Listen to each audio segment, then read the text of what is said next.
Cambridge Polymer Labs, better known as that place that all of the eyebots keep on going on about as you wander through the Commonwealth, is very, very much worth your time. Head over there once you finally get it marked on your mini-map and greet Molly, the Mr. Handy robot that's looking for new recruitments for Cambridge Polymer Labs Research Division.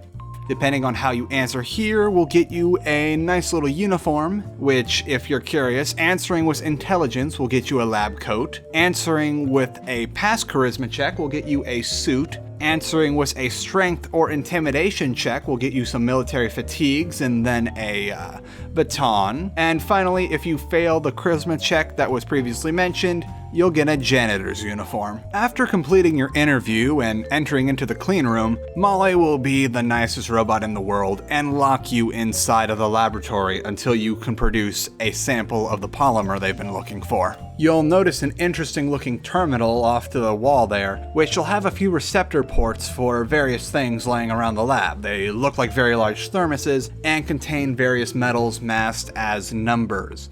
In order to figure out what these metals are, take the samples onto the terminal, place them in there, and then run the protocol for it to identify what's in the sample canister. The samples in particular that you're looking for are lithium hydride and gold, along with a sort of catalyst, uranium-238. The lithium is labeled sample 3111, and it should be in a storage room off to the left if you're going towards the other wall where the sampling thing is not. The gold is going to be up on the second level of the laboratory, which you're going to need to do some careful scaffolding walking along the what appears to be remains of a central room on the second floor to get in there.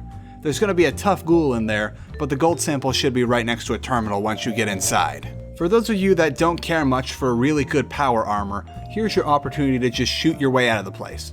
Hacking the terminal right next to the gold sample will give you the option to turn on the security features, which will start shooting at any ghouls you somehow missed inside of this place, and also override the lockdown.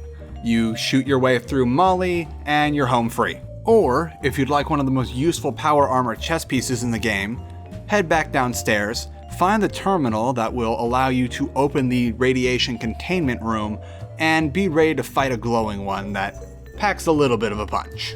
Pop some Rad-X and don any sort of radiation protection gear you have after shooting down the ghoul, and grab that little bit of uranium you need to complete this project. Head back to the area where you were first dropped off in the lab, pop the lithium hydride and the gold into the one part of the machine, and then in that little container slot you saw off to the right, put the uranium-238 in there. Access the terminal, tell it to run the experiment, and you'll see a power armor chest piece go through. Depending on your level, it's either going to be a T45 or a T51, and probably by the time you found this quest, it's going to be a T51. Unfortunately, it doesn't get any more beefed up than T51, but its special ability makes it very much worth keeping all the way through to the end game. The piezonucleic power armor chest piece will make you actively regain action points at an accelerated rate anytime you're exposed to radiation. And I personally could not think of a more useful item to have when you're out in the glowing sea, considering it gives you all the additional benefits of a chest piece power armor. It's fully customizable too, so you can add any sort of doodads you'd like to it. Show this newly created power armor to Molly the robot, and she'll take you up to the president's office, where you'll get to meet the president. It's a nice display of gratitude, I guess. And after that, you'll have completed the quest. Thank you so much for joining me, and if you have any questions about this quest or any glitches you'd like to report, leave it in the comments and I'll see if I can help you out. Be sure to share this video to your friends that may not have the right time with this quest and need a bit of help, and be sure to subscribe for more Fallout 4 quest guides and whatever else I can find in the future.